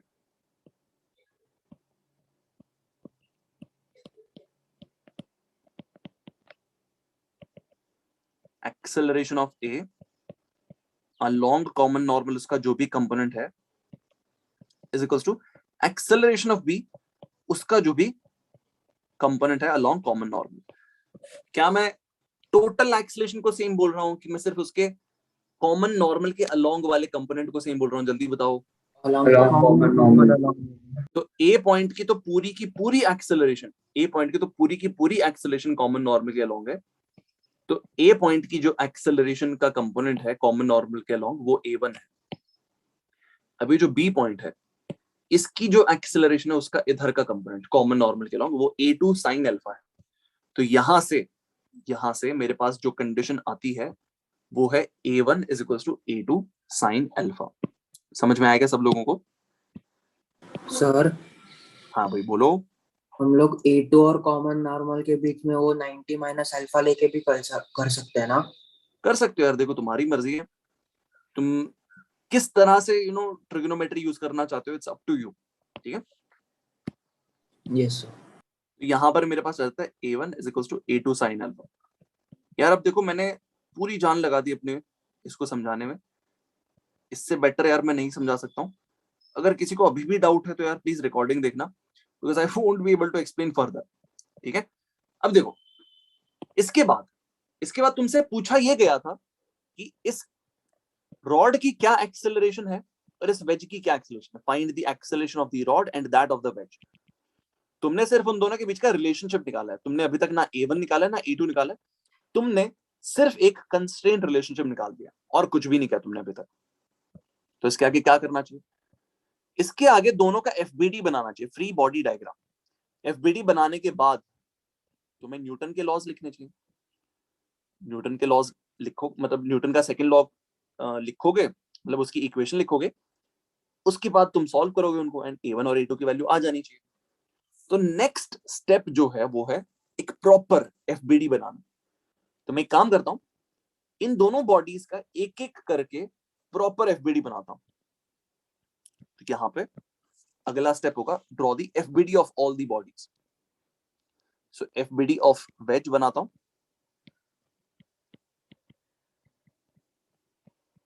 तो देखो ये रहा हमारा वेज। इस वेज पे क्या क्या फोर्सेस लग रहे होंगे उनके बारे में बात करते हैं। सबसे पहले तो इस वेज को धरती नीचे खींच रही होगी, वो फोर्स बना दो, कैपिटल MG। दूसरी चीज, ये जो जमीन है वो इसको धक्का मार रही होगी ताकि ये जमीन में धंस ना जाए, so that it does not penetrate into the ground.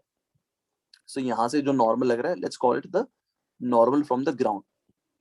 Basically वही मैं अपने स्टेप्स यूज कर रहा हूं कि पहले ग्रेविटेशनल फोर्स बना दो। नेक्स्ट ढूंढो कि इसने कहां कहां कॉन्टैक्ट बनाया हुआ है। एक कॉन्टैक्ट यहां बनाया हुआ है, एक कॉन्टैक्ट यहां बनाया हुआ है। यहां पे कॉन्टैक्ट फोर्स लिख दो, फिर यहां पर कॉन्टैक्ट फोर्स लिख दो।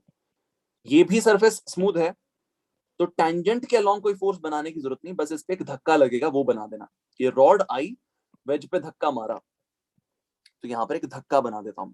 सो there is a normal force from the rod onto the wedge. ये एंगल बना दो, ये एंगल अल्फा है। अब देखो यहां पर क्या हो जाएगा कि ये जो एंगल है, ये वाला एंगल भी अल्फा आ जाएगा। कैसे आ जाएगा अल्फा? अगर ये अल्फा है, अगर ये एंगल अल्फा है तो ये अल्फा हो जाएगा। ये अल्फा हो गया तो ये 90 डिग्रीज माइनस अल्फा हो जाएगा। ये 90 डिग्रीज माइनस अल्फा हो गया तो ये अल्फा हो जाएगा। सही है ना? क्या बोलते हो? जल्दी बताओ। Yes sir. Yes sir. फिर ये देखो कि क्या कोई धागा, क्या कोई स्प्रिंग कुछ है क्या? नहीं, कोई धागा कोई स्प्रिंग नहीं है। फिर ये देखो क्या कोई और एक्सटर्नल फोर्स जो इस पे लग रहा था, जो ऑलरेडी बता रखा था, क्या वो भूल चुके हो? नहीं, कोई और एक्सटर्नल फोर्स नहीं था।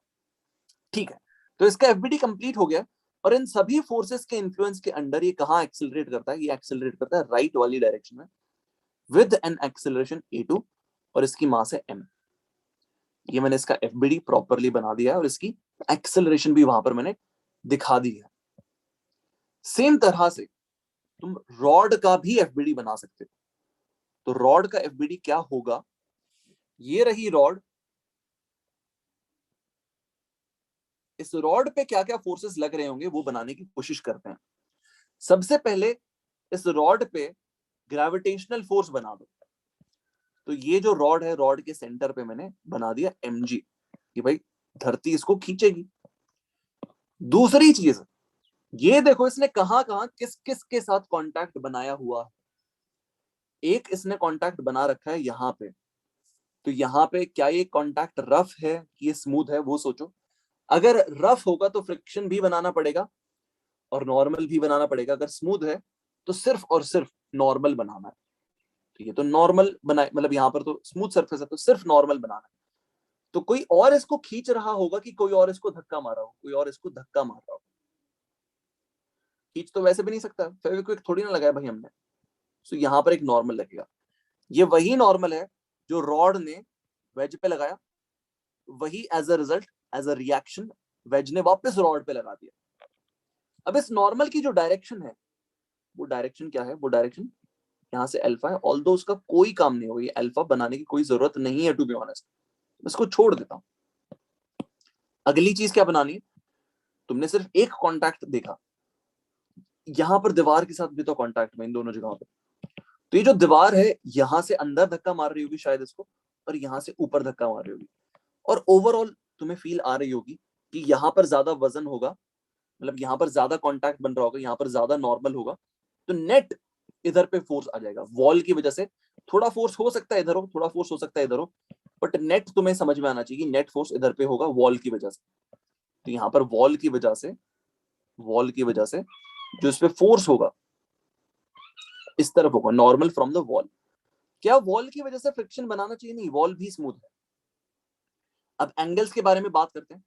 देखो यहाँ पर तुमने क्या किया है, तुमने एक वर्टिकली डाउनवर्ड्स लाइन बनाई mg, तो वर्टिकली डाउनवर्ड्स जो लाइन होती है वो यहाँ पे ये वाला एंगल क्या बनाएगी, ये वाला एंगल होगा तुम्हारा 90 डिग्रीज माइनस अल्फा, और ये वाला जो एंगल होगा ये अल्फा आ जाएगा। तो जो वर्टिकली डाउनवर्ड्स लाइन है ये इस लाइन के साथ अल्फा एंगल बनाएगी, दिस एंगल इज अल्फा, ये एंगल अल्फा आ जाता है। ठीक है, मैंने एफबीडी पूरा बना दिया है। इसके बाद ये देखो कि ये रॉड जाएगी कहाँ, ये एक्सेलरेट कहाँ करेगी। तो ये रॉड जो है वो इस तरफ एक्सेलरेट करती है with an acceleration of k1। मैंने इसका एफबीडी प्रॉपर्ली बना दिया है, और मैंने इसकी जो एक्सेलरेशन है वो भी तुम्हें ड्रॉ करके दिखा दी कि कहां पर होगी। इतना समझ में आ रहा है सब लोगों को? बताओ। Yes sir. अब इसके बाद यस सर। अब इसके बाद न्यूटन की सेकंड इक्वेशन लिखो। क्या लिखोगे कि भाई ये जो बॉडी है इस पे नेट राइट की तरफ जो फोर्स लगा है that is equals to mass of this body into its acceleration. अब इस बॉडी पे हॉरिजॉन्टल में क्या क्या फोर्सेस लगे, ये हॉरिजॉन्टल में नहीं लगा, ये भी हॉरिजॉन्टल में नहीं लगा, ये जो नॉर्मल है इसका इधर वाला कंपोनेंट जो अल्फा से चिपक के नहीं है, मतलब साइन अल्फा वाला कंपोनेंट, वो राइट की तरफ लगा। तो इसके लिए क्या आएगा, n साइन अल्फा, ये नेट राइटवर्ड्स फोर्स है, that is equals to mass of this body into its acceleration. तो यहां पर इसको तुमने फर्स्ट इक्वेशन बोल दिया, तो इसको एक काम करो, इसको सेकंड इक्वेशन बोल दो। ये मैंने क्या लिखा है, ये मैंने लिखा है summation fx equals to max, summation fx is equals to max, ये वाली इक्वेशन लिख दी है मैंने। दूसरी चीज, अब इसके लिए सेम तरह की इक्वेशन लिख दो। ये किसका एफबीडी है बाय द वे, ये एफबीडी है रॉड का, एफबीडी ऑफ द रॉड। तो अब यहां पे तुम्हें इस डायरेक्शन को एक्स एक्सिस ले लेना चाहिए और इस डायरेक्शन को वाई एक्सिस ले लेना चाहिए। अब यहां पर भी बोलो कि भाई नेट फोर्स जो लग रहा है बॉडी पे एक्स एक्सिस के along, that is equals to mass of the body into its acceleration along X. Net force on the body along x is equals to mass of the body into its acceleration along x।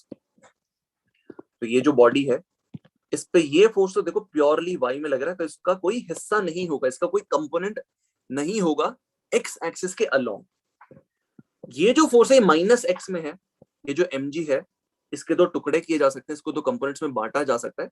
एक component यहां पर और एक component यहां पर। यहां वाला जो कंपोनेंट है वो है mg cos अल्फा, जो कि प्लस x में। तो इस रॉड के ऊपर इस वाली डायरेक्शन में जो नेट फोर्स है वो है mg cos alpha minus n, and that is equals to mass of the body into its acceleration in that direction. ये हमारी तीसरी इक्वेशन हो गई है। हमारे पास वेरिएबल्स कितने आ गए हैं, 1 2 3, 3 वेरिएबल्स हैं। इक्वेशंस कितनी है, 1 2 3। सॉल्व हो जाएगा कि नहीं हो पाएगा? बिल्कुल सॉल्व हो जाएगा, कोई दिक्कत नहीं होगी यहाँ पे। तो मैं एक काम करता हूं, सबसे पहले ये वाली जो इक्वेशन है इसमें से n की वैल्यू निकालता हूं। तो यहां से n की वैल्यू आएगी ma2 बाई साइन अल्फा, ये आ जाएगी। एक्चुअली इसको सेकंड इक्वेशन बोल देते हैं। फिर मैं क्या करता हूं, अब इस सेकंड इक्वेशन को और थर्ड इक्वेशन को ऐड कर देता हूं, या फिर तुम एक और काम कर सकते थे, सेकंड इक्वेशन को सब्स्टिट्यूट कर दो थर्ड इक्वेशन।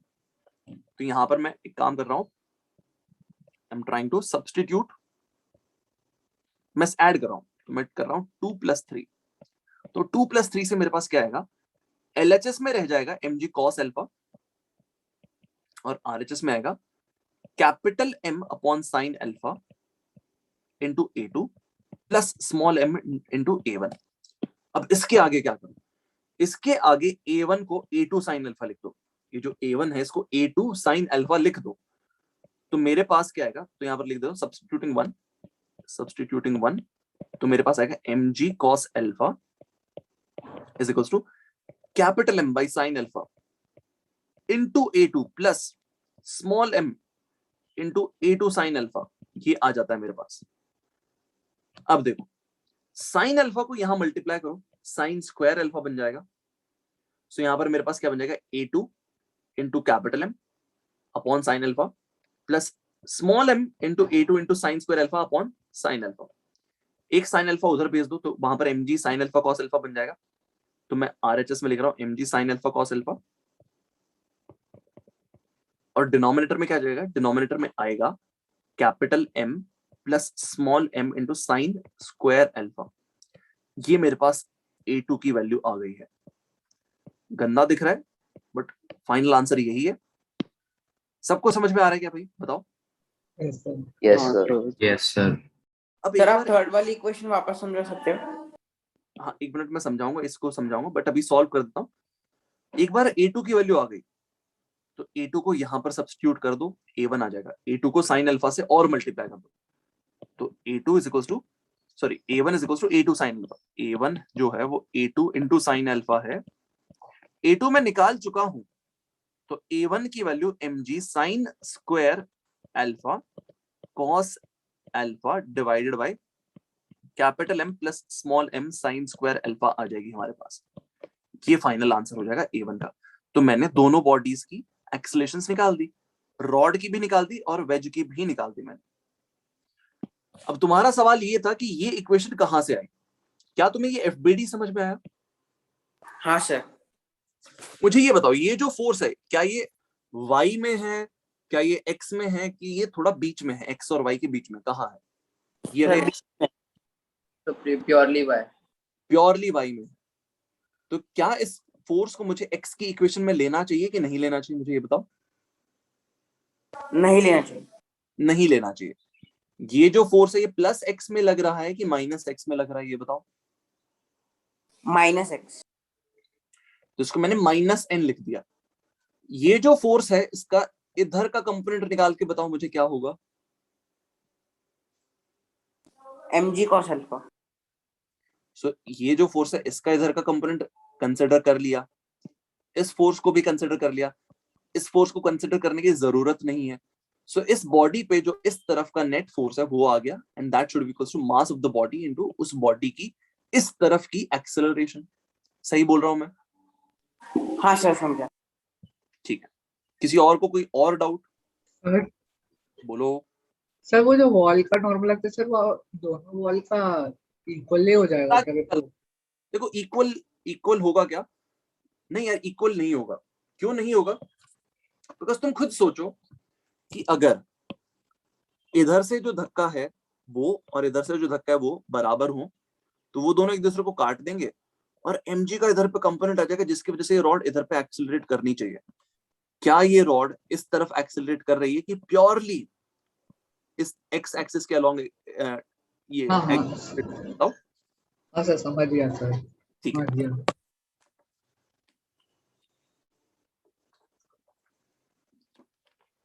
ओके भाई, यहां तक ये बताओ कितने लोगों को समझ में आ रहा है भाई? प्लीज एक बार बता दो मुझे।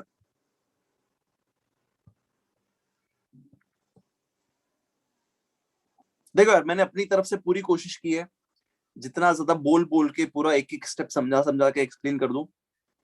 Can't do anything better than this. क्यों इतना ज्यादा एक्सप्लेन कर रहा हूं? बिकॉज ये टफ सवाल है। मैं चाहता हूं हर किसी को आए यार, ठीक है? मैं नहीं चाहता हूं कि तुम लोग इन सवालों पे अटको, तुम एक लेवल ऊपर उठो। मैं ये चाहता हूं, तो प्लीज यार मेरी जो मेहनत है उसको बर्बाद मत होने देना। सब लोग समझ लेना इस चीज को। ओके अब चलो ठीक है, अभी काम करो, तुम ये वाला क्वेश्चन निकाल, ये वाला क्वेश्चन करने की कोशिश करो।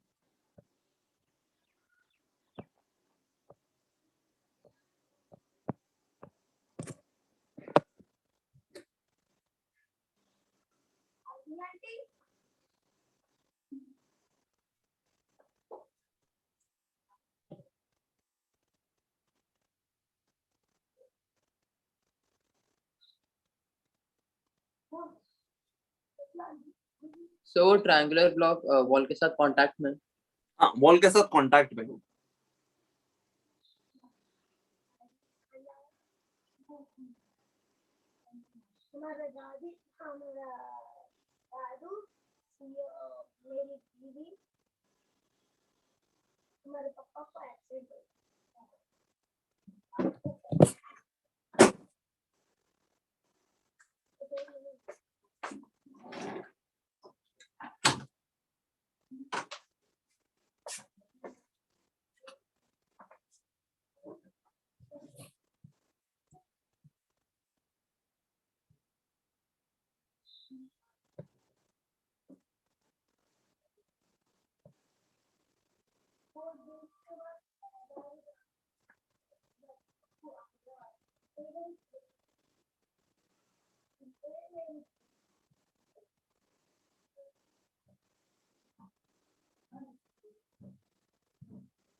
A1 is equal to A2 sin 30t.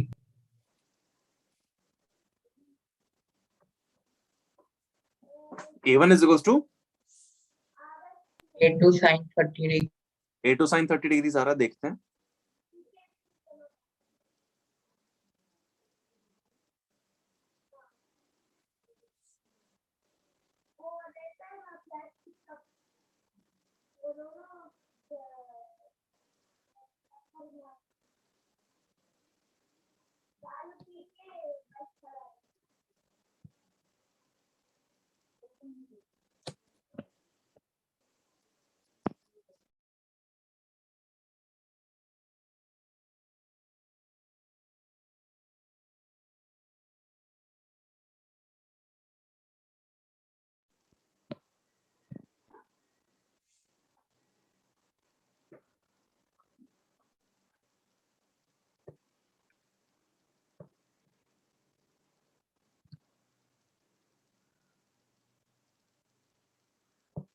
ठीक है भाई, मैं सॉल्व कर रहा हूँ, सुनो मैं सॉल्व कर रहा हूँ इसको। ये भी काफी अच्छा सवाल है, इसको 2 स्टार दे सकते हैं अपन। इसमें बस रिलेशनशिप पूछ रहा है, बस कंस्ट्रेंट पूछ रहा है, कुछ और नहीं पूछ रहा है। तो देखो, सबसे पहले तुम्हारा फर्स्ट स्टेप क्या होता है कि भाई 2 ऐसे पॉइंट्स ढूंढो जो कांटेक्ट में हैं, 2 ऐसे पॉइंट्स ढूंढो जो कांटेक्ट बना रहे हैं उन बॉडीज पे जिनके एक्सेलरेशंस के बीच में तुम्हें रिलेशनशिप निकालना है। तो एक पॉइंट ये रहा, ये पॉइंट किस पे है, स्फेयर पे है कि ट्रायंगुलर ब्लॉक पे, किस पे है ये? स्फेयर पे है। और एक पॉइंट ये रहा, ये किस पे है, ये ट्रायंगुलर ब्लॉक पे। क्या ये दोनों पॉइंट्स फिलहाल कांटेक्ट बना रहे हैं? बिल्कुल बना रहे हैं, बिल्कुल। अब देखो, अब दोनों की इंडिविजुअल एक्सेलरेशंस बना दो, या फिर एक काम करो, पहले तो कॉमन टेंजेंट और कॉमन नॉर्मल बना लो, फिर उसके बाद बातें करते हैं। तो ये वाली जो लाइन है, ये लाइन दिख रही है, ग्रीन कलर की लाइन? हाँ सर। ये क्या है, ये कॉमन नॉर्मल है कि कॉमन टेंजेंट है? टेंजेंट। ये दोनों के दोनों सरफेसेस के टेंजेंट है। रेड वाले डॉट के वहां पे स्फेयर को टेंजेंट है, और ब्लू वाले डॉट के वहां पर ट्रायंगुलर ब्लॉक को टेंजेंट है। तो ये है कॉमन टेंजेंट, CT लिख देते हैं इसको। अब इन दोनों के परपेंडिकुलर एक लाइन बनाते हैं जिसको हम बोलते हैं कॉमन नॉर्मल, जो दोनों सरफेसेस के परपेंडिकुलर होगी वहां पे। कहां पे? जहां पर इन्होंने कांटेक्ट बनाया है। सो इधर पे हम एक कॉमन नॉर्मल भी बना देते हैं। This is the common normal. यहां तक आई होप सब लोगों को समझ में आ रहा हो। अब देखो, this is the common normal, CN लिख देता हूं। अब नेक्स्ट स्टेप ये होना चाहिए कि दोनों पॉइंट्स की एक्सेलरेशन ड्रॉ करो प्रॉपरली। ये रहा A1, ये किस पॉइंट की एक्सेलरेशन है? ये A पॉइंट की एक्सेलरेशन है। अब देखो यार, ये वाला जो एंगल है ये इस एंगल के बराबर होगा। अग्री करते हो तुम लोग? Yes, sir. This angle would be 45 degrees. ठीक है, ये एंगल क्या हमें हेल्प कर पाएगा कॉमन नॉर्मल के अलोंग इसकी एक्सेलेरेशन निकालने में, हाँ कि ना? क्या लगता है तुम्हें? Yes sir. Yes, sir. कर पाएगा। अभी काम करो, जो रेड वाला पॉइंट है जिसका नाम है बी, इस बी पॉइंट की एक्सेलरेशन भी ड्रॉ कर दो। ये जो बी पॉइंट है, इस बी पॉइंट की एक्सेलरेशन यहां कहीं है, जो कि हॉरिजॉन्टल से 30 डिग्रीज नीचे है। हॉरिजॉन्टल से 30 डिग्रीज नीचे।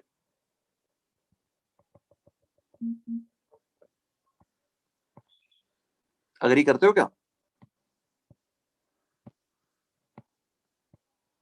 हॉरिजॉन्टल से 30 डिग्रीज कैसे नीचे है? बिकॉज यहां पर मान लो एक ब्लॉक है, ब्लॉक ऐसे जा रहा है, ये एंगल अगर 30 डिग्रीज है तो ये एंगल भी 30 डिग्रीज होगा यार।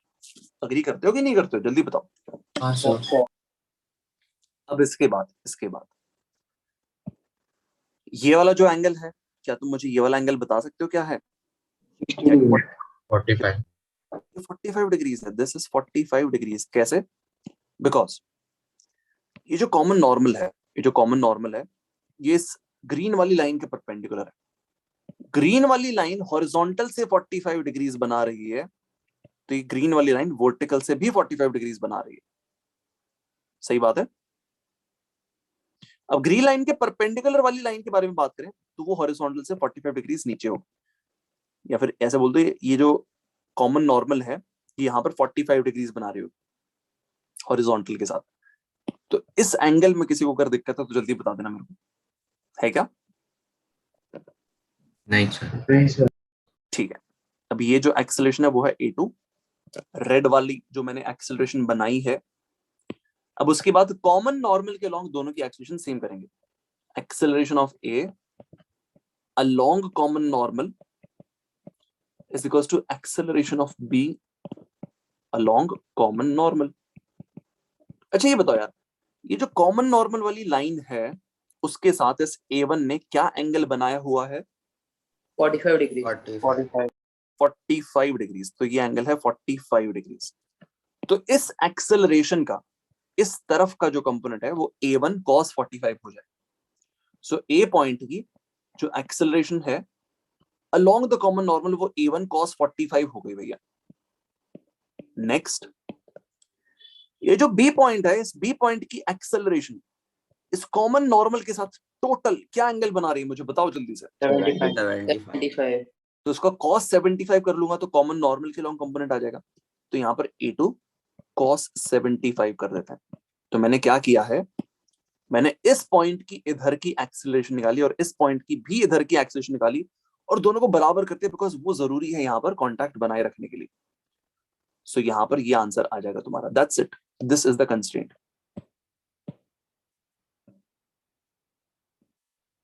This is the relationship between A1 and A2, which you are looking for. Relation between A1 and A2.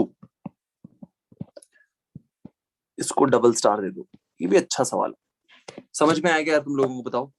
Yes, sir. Copy करके लीव कर सकते हो सर। हाँ ठीक है, चलो यहाँ पर आज के लिए यहीं तक है। हम नेक्स्ट क्लास में कंटिन्यू करते हैं और आज मैं होमवर्क भेजता हूँ तुम लोगों को काफी सारा। ठीक है, Thank you, sir. Bye, sir. Thank you, sir. Okay.